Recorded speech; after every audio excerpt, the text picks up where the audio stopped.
May nga po Negros. Ini ang Digicast Negros X. Ang nagapanguna nga napulo ka mga balita sa isla sa Negros ang amo ni gadulong sa inyo. Updin niyo kami via Facebook, YouTube, kag sa Kika Channel 11. Nagbabatian kami sa FM station nga 91.1 FMR Bacolod. Kagyari na ang top 10 nga mga balita sa Negros subong adlaw. Tiayo ni Governor Digamo nagpasalamat sa pagnakop sa kay anay Congressman Teves. Duha ka mga lalaki nga nagkakutkot sang bubon patay matapos makuryente. Isa patay anong pilason sa pagkahulog sang truck sa Mabinay, Negros Oriental. 20,000 na ang apektado sa kakulang sa supply sa tubig sa Himamaylan City. Kag sa good vibes, tultulon ta mga simple kag matindog nga mga beach sa tripping ni Roming. Kag City Scholar, naghimo sang application para mapahapos ang access sa public library sa Baganihan. Inatanan sa Digicast Negros X. Sa number 10,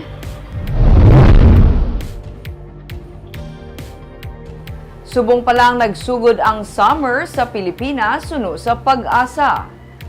Kung nagalabot gidman sa 40 degrees Celsius ang heat index o kung ang mabatsyagan nga kainiton sa mga tao sa nagligad nga sinemana, subong nga adlaw formal na nga ginanunsyo ni Pag-asa Administrator Nathaniel Servando nga nagwa na ang hangin amihan o kunang northeast monsoon. Ini ang matugnaw nga hangin gikan sa norte. Gani subong nga adlaw, opisyal na nga nagsugod ang dry season o kun ang summer. Suno kay Servando pala abuton ang mas mainit kag mapaang nga panahon. Karon nga mayara pa sang El Nino phenomenon, mas mainit nga heat index ang palaabuton, pati na ang mas malala nga drought. Panugyan sang Pag-asa sa publiko, likawan ang magbulad sa init kag hindi pagkalipatan ang mag-inom sang tubig kada adlaw. Bangod wala na ang amihan, ang easterlies naman sa karon o kung ang mainit nga hangin gikan sa Pacific Ocean ang nagaapekto sa Pilipinas. Suno sa Pag-asa, wala sila sa may na-monitor nga weather disturbance nga nagapasulod sa Pilipinas tubtub sa madason nga semana.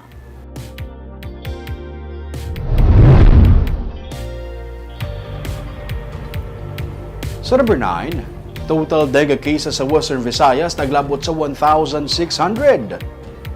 Humalin Enero tubtub Marso 16, may 1,601 ka dengue cases ang na-record.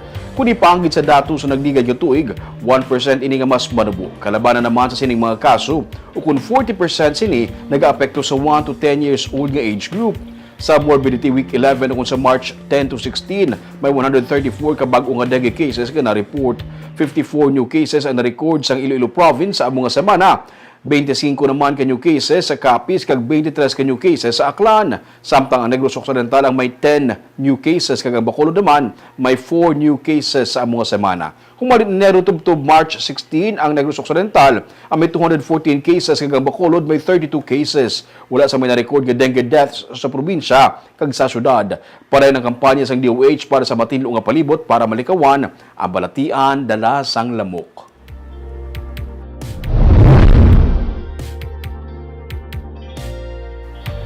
Sa number 8, ipaidalom sa heightened alert status ang Provincial Disaster Risk Reduction Management Office karon nga magasaulog sang Semana Santa. Gobernador nagapahanumdum naman sa publiko nga dapat maging safe kag mag-hydrate.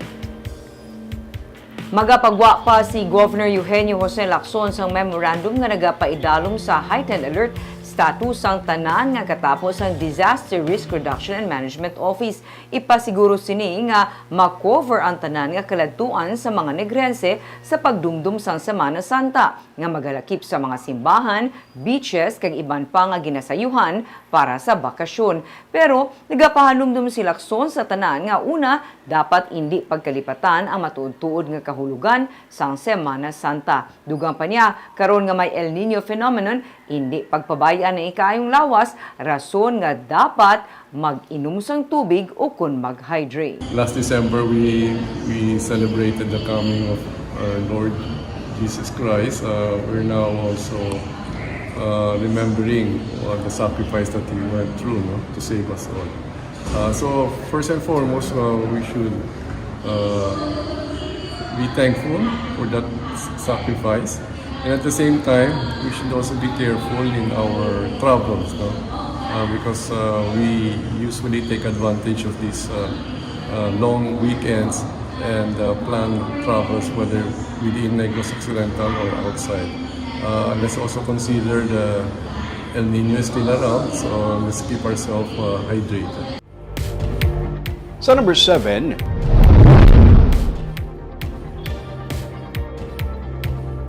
isa patay anong pilason sa pagkahulog sa truck sa Banglid sa Mabinay, Negros Oriental. Isa ka kantoy nga may karga nga kagamitan para sa peryahan na nahulog sa Banglid sa Barangay Bara, Banwa sa Mabinay sa Negros Oriental sang kagabi. Sa impormasyon gikan sa Mabinay PNP, nadagdag ang truck sa Pangpang. Pataklad kunta ni ini apang sa nakita nga may nagabalabag sa dalan, nagbahar ang truck. Apang wala nagkagat ang kambyada, samtang naga-change gear ang driver. Dito na nga nag-isol ang canter. Kag wala man nakapreno ang driver, bangod nag-loose brake na. Patay ang isa sa mga sakay matapos mapilpilan sang truck. Samtang, nabalian sang tiil ang isa ka pasahero kag nakaangkon man sa mga gas-gas sa lawas ang 5 ka iban pa. Pebrero 21, isa man ka truck ang nahulog sa Banglid sa National Highway, sakop sa Barangay Bulwang sa Mabinay, na nagresulta sa kamatayon sang 15 ka mga komprador sang sapat.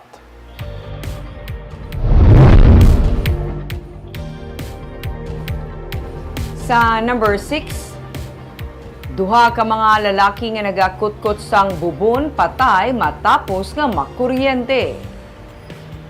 Patay ang duha ka mga lalaki matapos na kuryente samtang nagakutkot sa bubon sa sitio Pispis, Barangay Tapi sa Cabancalan City, Huwebes sang aga. Ginkilala mga biktima nga sanay Warlito Rola, 47 anyos, kaga Hainboy Antemo, 38 anyos, lunsay residente sa Purok 4, Barangay Magbalyo sa Cabancalan. Sunod kay Jerry Hood Oloroso, kaupod sang mga biktima, samtang nagakutkot ang mga ini, wala nila natalupangdan nga ang ila ginagamit nga tubular pipe ang nagtandog sa live wire nga linya sang Noseco.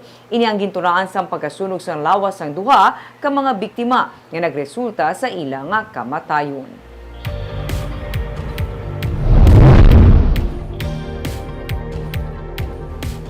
Sa number 5, Bacolod City Mayor Alvin Benitez nagpasalig nga buligan na pahagan-hagan ang problema sa kinawatay sa kuryente.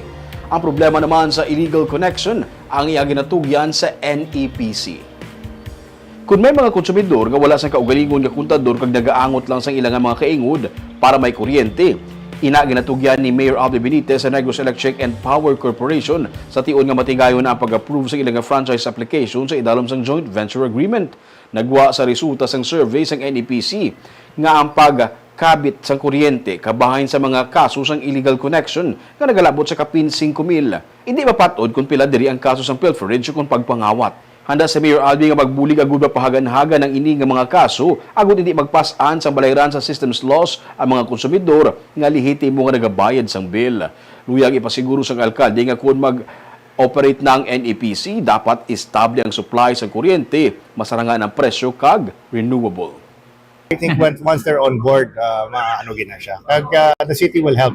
The city will ensure ang mga amo nga bagay kay inayahalit na sa mga ibang mga consumers. It's unfair nga ang iban gabayad ang iban hindi.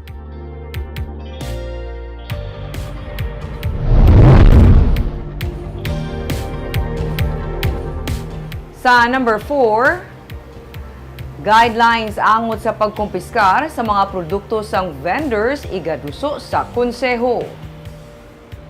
Wala pa nakareklamo ang mga manugbaligya sa Libertad Market angot sa nagakadula kag hindi nila maklaim nga produkto sa City Legal Office Enforcement Team. Nakahinyo na sa paathag si Councilor Celia Flor sa enforcement team angot sa mga basehan sa ginapatuman nga pag-confiscate sang mga produkto sa nagapasaway nga vendors kag kung paano ini ginadokumento. Siling ni Flor nga amo ang pamuno sang Committee on Markets and Slaughterhouse nagakadapat kuntani nga mag-issue sang resibo o kung violation ticket ang enforcement enforcement team. Sa ila ginapang confiscate nga pagkabutang kag produkto sang vendors. Nagapati ang konsehal nga magaserbe ini nga basehan sang vendors para sa pagbayad sang penalidad antes mabawi ang mga confiscated items. Para sa konsehal, nagakaangay lang at tagaan sang penalidad ang mga vendors nga nagasupak sang vending ordinance. Nagligad lang ang Martes ang nagpatuman sang clearing operation ng enforcement team sa palibot sang Libertad Market pati na sa Bagsakan area. Pero nagreklamo ang pila ka mga manug-isda sang wala nila mabawi ang ila produkto kag ginalegar, ginluto kag ginsud-an na sang enforcement team. Nakuhaan pa sa mga vendors sang litrato ang pagsugba kag pagprito sa mga nakumpiskar nga produkto sang enforcement team. Pero inigin panginwala na ni enforcement team leader Ray de Misana nga nagsili nga ginbakal sang team ang ila sulod-anon kag pila sa mga isda nga nakuhaan sang litrato ang gin-donate sa mga vendors nga naapektuhan sang clearing operation. Obrahan ko na lang din na resolution or guidelines. Ako na lang i-resolution ko na lang sa sanggunian. Kaya ginahulat ko na ang ilang guidelines mo para ma-explicar ta sa tao kung paano, anong rason sang pag-confiscate, anong basis, anong policy, kung pwede, klaro, written gid nga policy.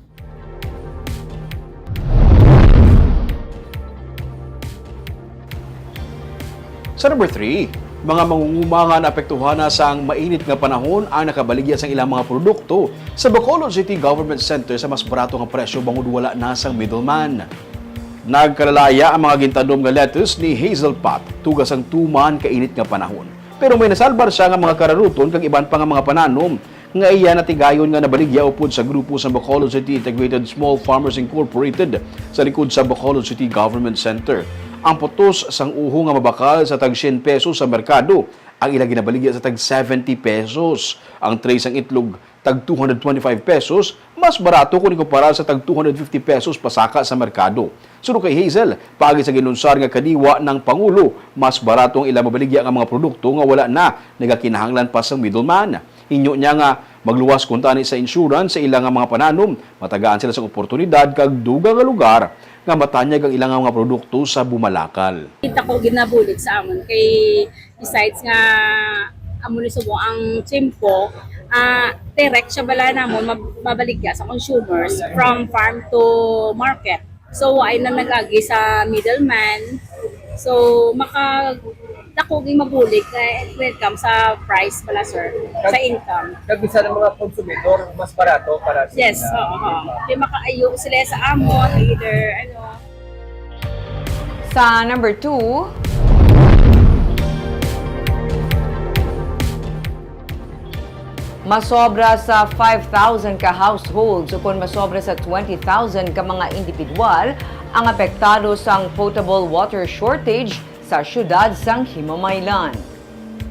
Sa reports ng City Disaster Risk Reduction and Management Division sang Himamaylan City, nagsaka na sa 11 ka mga barangay ang apektado sang potable water shortage. Sa March 20 nga report sini, 5,282 ka household o kung 20,223 ka individuals ang apektado. Sunod kay Jofil Sombilon, ang Research and Planning Section Chief sang CDRRMO Himamaylan, sa mga apektado nga barangay, ang Kabadyangan kag Mahalang ang labing apektado. Ang mga bubon sa lugar sunod sa iya nagadalom na sang 80 to 90 feet pero wala sa gihapon sang tubig. Nagpatuman na sila sang rationing sang tubig. Gingamit naman ang water filtration unit sang probinsya kag nagpreposition na sa mga water tanks. May 13 naman ka mga barangay ang nag-report sang kahalitan sa humay na nagdangat sa masobra 12 million pesos. Padayon ang pagpanagtag sang vegetable seeds para mabuligan ang 381 ka mga mangunguma nga apektado. Samtang sa La Carlota City naman, wala sang report ng water shortage. Pero sunod kay Mayor Rex Halanduon, nagabatsyag man sang reduction ng ilang nga water sources bangod sang kainiton.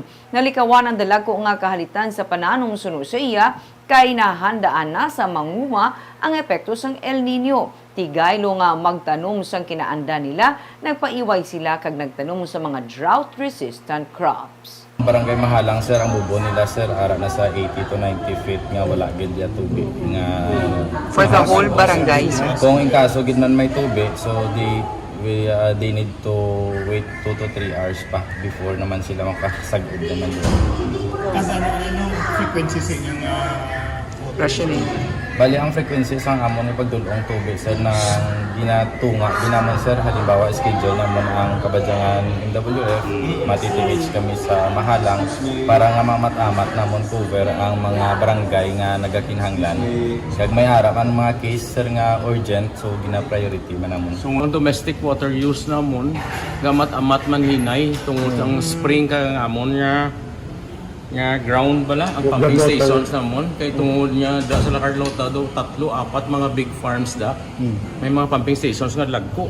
So once sumuyop na gani nang dagko na sa farm ni for example ECG sa Isinda Elena ang mga shallow wells ng tao wala na kag ang water district namon ga ano man ga batyak man siya pero so far wala pa problema kami tubig sa La Carlota. No water shortage yet. Wala. Kag sa numero 1 sa mga balita, subong adlaw.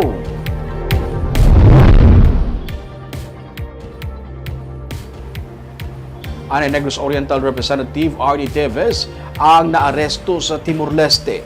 Misis ang anay gobernador sa Negros Oriental ang nalipay sa mabatian ang amo nga balita. Gikumpirma sa Department of Justice ka naaresto sa Timor-Leste si Anay Negros Oriental Representative Arnolfo Teves Jr. Sa isa ka press statement ng DOJ, si Teves nga ginakabig bilang terorista ang naaresto sa Dili, Timor-Leste, samtang nagahampang sang Gulf kahapon sang hapon. Si Teves nagapakadubang sang nagkalilain nga mga murder cases may kaangtanan sa pagpatay kay Negros Oriental Governor Ruel Digamo kag 5 ka iban pa sang Marso 2023. Sunod sa kay Justice Secretary Crispin Remulla nga ang pagkadakop kay Teves isa ka pamatuod nga mahimo matabo kung may international cooperation.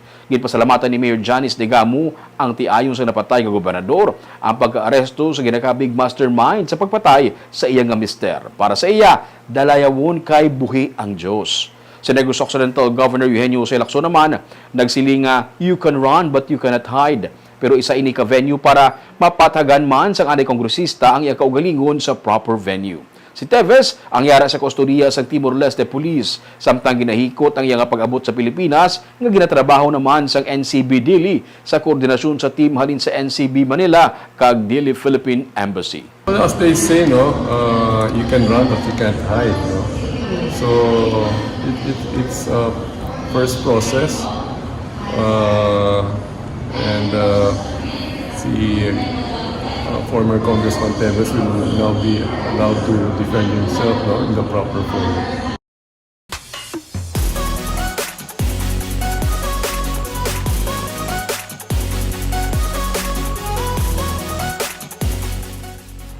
Kagyari naman ang pangpabalo na mo niya pang pag-good vibes sa inyo sininga weekend. Opisyal na nga nagsugod ang summer kag basta summer. Halos kalabanan nagapa beach. May pila ka mga matinlo nga beach resort naman kita nga kadtuan sa tripping ni Ruming sa Sabado at 10 a.m. Tag 10 pesos lang ang entrance fee sa amo sini katinlo nga mga baybay.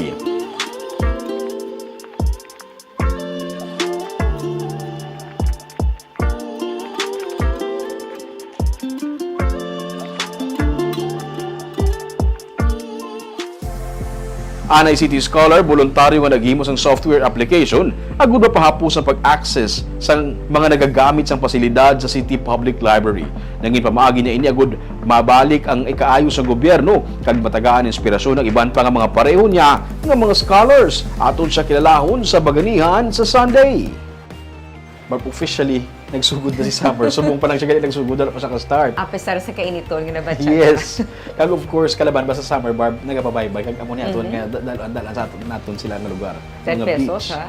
Yes, 10 pesos lang. Kag ang storya naman sa scholar naton Barb nga giving back sa syudad sa Bacolod. Kag itong mga balita sa Negros subong adlaw. Kay man sa panahon karon importante nga may ihibalo ka sa nagkakatabo sa imo nga palibot. Pero dapat balanse kag eksakto ang mga impormasyon. Padayon kami nga magapangalagad sa Negrosanon. Ako si Barbara Mijares. Tubtub sa Lunes, ako naman si Romeo Subaldo. Happy weekend.